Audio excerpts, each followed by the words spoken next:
रूस और यूक्रेन के बीच भीषण जंग जारी है और इस बीच यूक्रेनी सेना के दावे से हड़कंप मच गया है। यूक्रेन ने बाकायदा सबूतों के साथ ये दावा किया कि रूस यूक्रेन पर परमाणु मिसाइलों से हमला कर सकता है। विशेषज्ञों का दावा है कि अगर ऐसा हुआ तो महज चंद घंटों में करोड़ों लोगों की मौत हो सकती है। खास रिपोर्ट आप देखिए।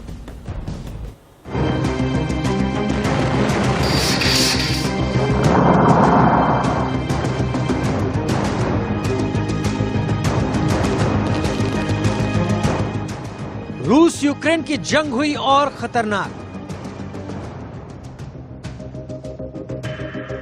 पुतिन करेंगे परमाणु मिसाइलों से प्रहार।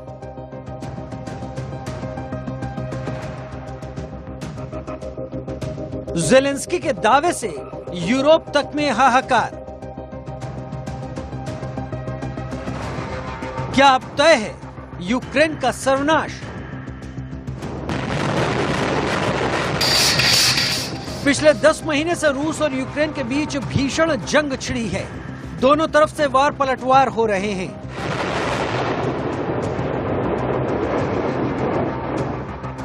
लेकिन अब यूक्रेनी राष्ट्रपति ज़ेलेंस्की ने जो दावा किया है उससे यूक्रेन समेत पूरे यूरोप की नींद उड़ गई है।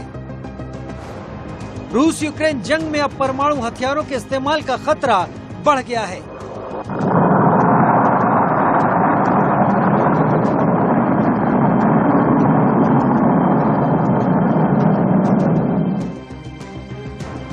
यूक्रेन की सेना का दावा है कि रूस अब परमाणु मिसाइलों के इस्तेमाल की तैयारी में है। जानकारों का कहना है कि यदि परमाणु हमला हुआ तो चंद घंटों में लाखों लोग मारे जाएंगे।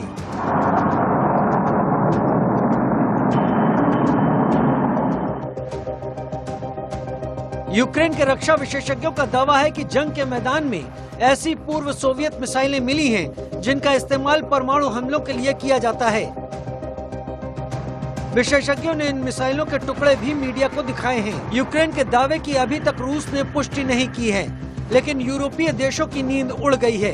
एक रिपोर्ट के मुताबिक यूक्रेन ने गुरुवार को दावा किया कि रूस ने यूक्रेन पर परमाणु हथियारों में सक्षम मिसाइलों से हमला शुरू कर दिया है।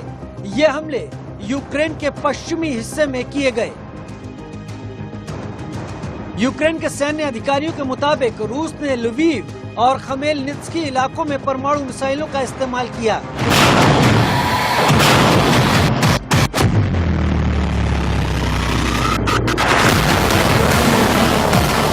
उन्होंने मीडिया को X-55 क्रूज मिसाइलों के हिस्से भी दिखाए। उन्होंने कहा कि ये हमले देश की वायु रक्षा प्रणाली को खत्म करने के इरादे से किए जा रहे हैं। उधर पुतिन की पलटन ने दोनेत्स्क के कई शहरों पर जबरदस्त बमबारी कर भारी तबाही मचाई है।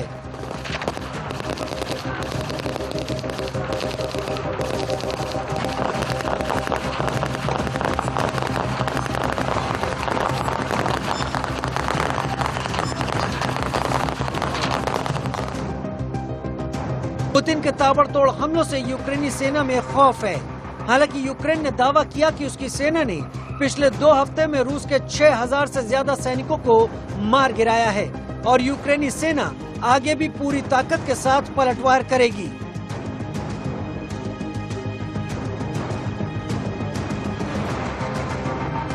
बता दें कि रूस और यूक्रेन दोनों ही पिछले कई महीनों से ड्रोन विमानों से हमले कर रहे हैं।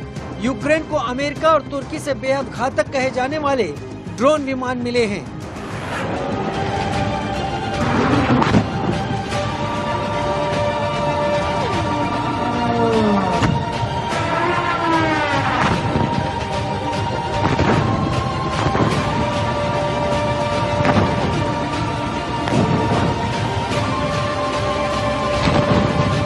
इन ड्रोन विमानों ने रूस को भी भारी नुकसान पहुंचाया है।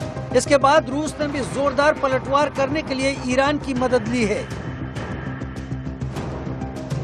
ईरानी ड्रोन विमानों की मदद से अब रूस ने यूक्रेन के खिलाफ कारगर बढ़त बना ली है।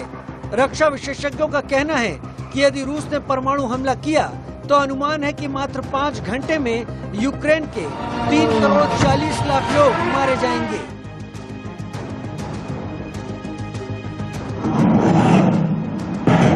रूसी हमलों को लेकर पश्चिमी देश लगातार रूस की आलोचना कर रहे हैं। वहीं अमेरिका ने एक बार फिर रूस पर निशाना साधा है। अमेरिकी रक्षा सचिव लॉयड ऑस्टिन ने रूस पर यूक्रेन में युद्ध के जरिए जानबूझकर क्रूरता करने का आरोप लगाया। साथ ही कहा कि रूस जानबूझकर नागरिकों को निशाना बना रहा है।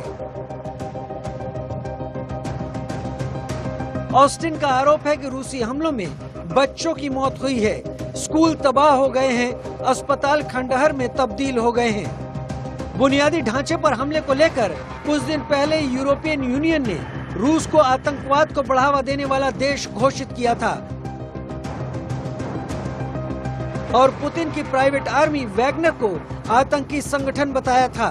दरअसल कर्च ब्रिज पर हमले के बाद से ही पुतिन का पारा हाई है और वो लगातार एनर्जी प्लांट और दूसरे इंफ्रास्ट्रक्चर को निशाना बना रहे हैं।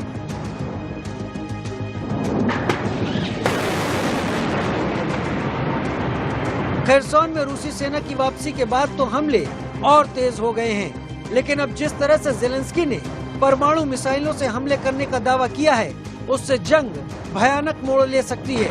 Bureau report, India news.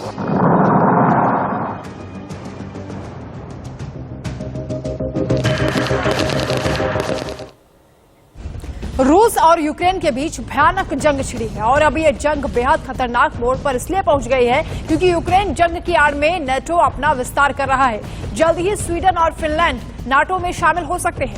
NATO महासचिव ने हुंकार भरी है कि जल्द ही पुतिन यूक्रेन को भी नाटो में देखेंगे।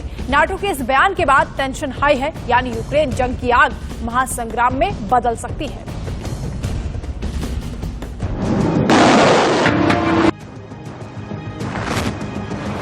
नाटो की हुंकार और भड़काएगी यूक्रेन जंग की आग।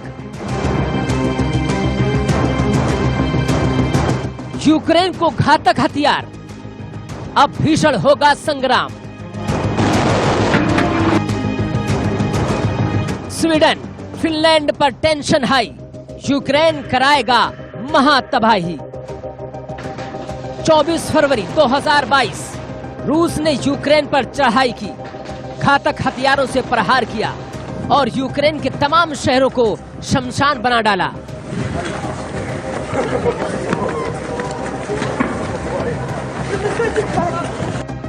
यूक्रेन पर हमले की सबसे बड़ी वजह थी यूक्रेन का नाटो में शामिल होने के लिए मन चला। इससे पहले ही ज़ेलेंस्की नाटो की तरफ कदम बढ़ाते पुतिन ने यूक्रेन को खंड खंड कर दिया।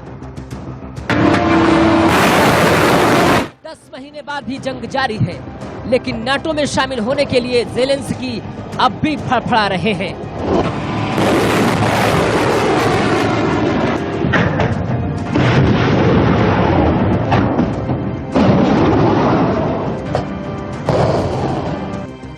और उनकी उम्मीदों को पंख लगा रहे हैं नाटो के बयानों से।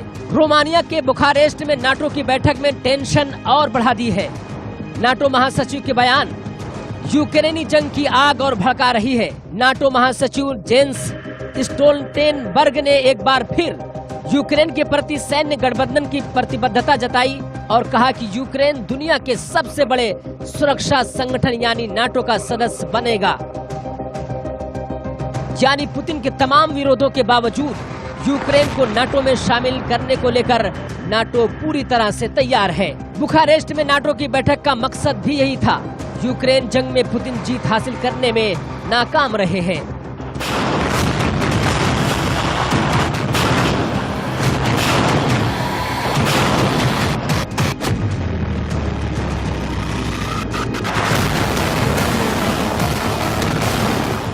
एक तरफ यूक्रेन के नाटो में शामिल कराने को लेकर टेंशन हाई है, पुतिन का पारा चढ़ा है, वहीं नाटो के बयान ने और आग लगा दी है। महासचिव जेंस स्टोल्टेनबर्ग ने कहा कि नाटो का दरवाजा खुला है, पुतिन को जल्द ही फिनलैंड और स्वीडन का नाटो में शामिल होने को देखने को मिलेगा। पुतिन यूक्रेन जंग में नाकाम रहे हैं और इसलिए अधिक क्रूरता से जवाब दे रहे हैं। इतना ही नहीं, नाटो महासचिव ने साफ कहा कि रूस के हमले के जवाब में हम अपने सैनिकों की तैयारी बढ़ा रहे हैं। फ्रांस की अगुवाई में रोमानिया में नाटो युद्ध ग्रुप की संख्या बढ़ाकर 8 कर दी गई है। महासचिव के मुताबिक पुतिन सर्दियों को हथियार बनाने की कोशिश कर रहे हैं। यूक्रेन के लोगों को बर्फ में जमने या पलायन करने के लिए मजबूर होने के लिए वो यूक्रेनी लोगों को तोड़ने की लगातार कोशिश कर रहे हैं।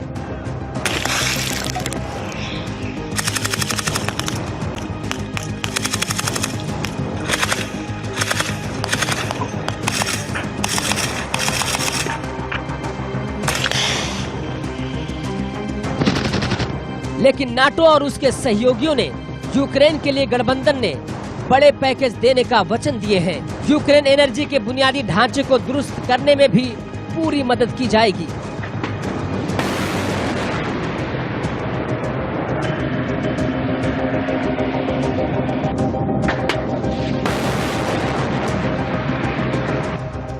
नाटो की बैठक में यूक्रेनी विदेश मंत्री दमित्रो कुलेबा ने भी शामिल हुए और उनका एक ही मकसद था, हथियार, हथियार और हथियार। कुलेबा ने कहा कि यूक्रेन को तमाम तरह के हथियार मिले हैं, लेकिन हमें और घातक हथियारों की जरूरत है।